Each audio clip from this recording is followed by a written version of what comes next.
आज पूरी दुनिया कह रही है कि आशा भोसले मर चुकी हैं, लेकिन मैं कहता हूं कि आशा भोसले अभी जिंदा है।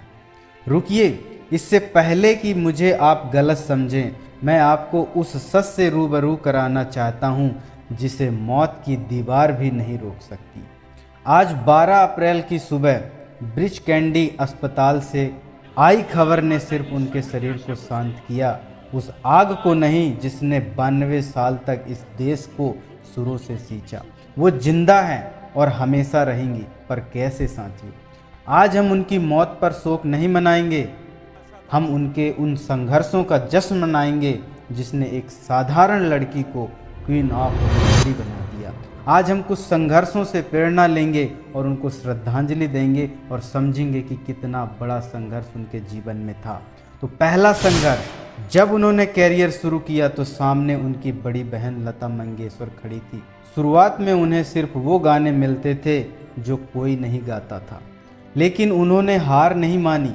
उन्होंने अपनी एक अलग पहचान बनाई। फिल्म तीसरी मंजिल, जो कि 1966 में आई थी, वो हसीना जुल्फों वाली और आजा आजा मैं हूँ प्यार तेरा गाया तो पूरी इंडस्ट्री दंग रह गई। उन्होंने साबित किया कि अगर आप किसी के साए में हैं तो आपको अपनी खुद की धूप बनानी होगी, क्योंकि ऐसे जीवन नहीं जिया जा सकता। और दूसरी संघर्ष की कहानी, 16 साल की उम्र में शादी और फिर ससुराल में वो भयानक प्रताड़ना। क्या आप सोच सकते हैं, एक गर्भवती महिला को 2 छोटे बच्चों के साथ आधी रात को घर से निकाल दिया गया। जेब खाली थी, लेकिन गले में खुदा की दी हुई आवाज़ थी। उन्होंने उसी दर्द को अपनी ताकत बनाया। आगे चलकर जब उन्होंने फिल्म उमराव जान में दिल चीज क्या है, आप मेरी जान लीजिए इन आँखों की मस्ती जैसे बिजली गाई कुछ दुनिया को, उनका दर्द महसूस हुआ लोगों को और लोगों ने उनको अपनाना चालू कर दिया और ये महसूस करना चालू कर दिया कि कुछ तो दम है। तीसरी संघर्ष की कहानी, आशा जी ने सिर्फ दुख भरे गाने नहीं गाए, उन्होंने सिखाया कि हर परिस्थिति में खुद को ढालना कैसे है। जहां एक तरफ कारवा फिल्म का पिया तू अब तो आजा जैसे क्लब सॉन्ग गाया था, वहीं दूसरी तरफ इजाजत फिल्म का मेरा कुछ सामान पड़ा है तुम्हारे पास जैसा गहरा और भावुक गाना गाया तो दुनिया हिल गई। उन्होंने 20 भाषाओं में 12,000 से भी ज़्यादा गाने गाकर गिनीज वर्ल्ड रिकॉर्ड बना दिया साथियों, जो उस समय कोई नहीं कर पाया था, कोई सिंगर टिक नहीं पाया था।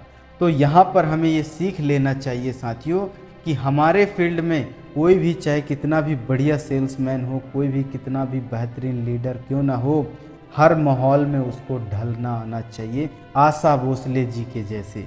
और चौथी संघर्ष की कहानी, ममता और मेहनत का संगम साथियों, मुझे बहुत प्रेरित करती है ये कहानी। जब रिकॉर्डिंग स्टूडियो में गाना और बगल के कमरों में बच्चों का पालना उनकी ज़िंदगी थी साथियों। उन्होंने अपने बच्चों को पालने के लिए दिन के 18-18 घंटे काम किया। आज की पीढ़ी जो कहती है कि वर्क लाइफ बहुत बैलेंस नहीं है, बहुत उथल पुथल है, उन्हें आशा जी से सीखना चाहिए कि हमें ऐसे ऐसे दिन भी आ सकते हैं जिससे हमें अपने जीवन को सशक्त बनाने के लिए हमको इतनी कड़ी मेहनत भी करना पड़ेगा। सोचना चाहिए, समझना चाहिए और उनसे प्रेरणा लेना चाहिए। फिल्म हरे माधव हरे कृष्णा का दम मारो दम आज भी यूथ के बीच ट्रेंडिंग है साथियों। लेकिन इसी गाने के पीछे एक माँ की कड़ी मेहनत छुपी हुई है, जो 18-18 घंटे मेहनत करती थी। आप सोच के देखिए साथियों। और 5वीं संघर्ष भरी कहानी, कभी न खत्म होने वाला जज्बा साथियों।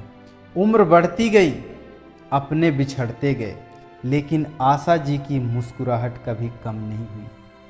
80 साल की उम्र में उन्होंने फिल्म माई से एक्टिंग में डेब्यू किया। उन्होंने सिखाया कि शरीर बूढ़ा हो सकता है, लेकिन कलाकार का जज्बा कभी रिटायर नहीं होता साथियों। अंतिम समय में भी अस्पताल में उनके होंठ गुनगुना रहे थे।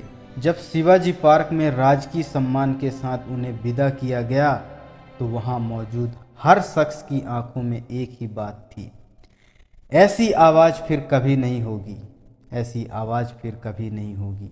प्रधानमंत्री से लेकर आम आदमी तक हर कोई अपनी आशाताई को नमन कर रहा था। लेकिन जैसा मैंने कहा वो मरी नहीं है, वो अभी जिंदा है साथियों। आशा भोसले का जीवन हमें सिखाता है कि मुश्किलें कितनी भी बड़ी क्यों ना हो, अगर आपका लक्ष्य साफ है तो दुनिया की कोई ताकत आपको सफल होने से नहीं रोक सकती।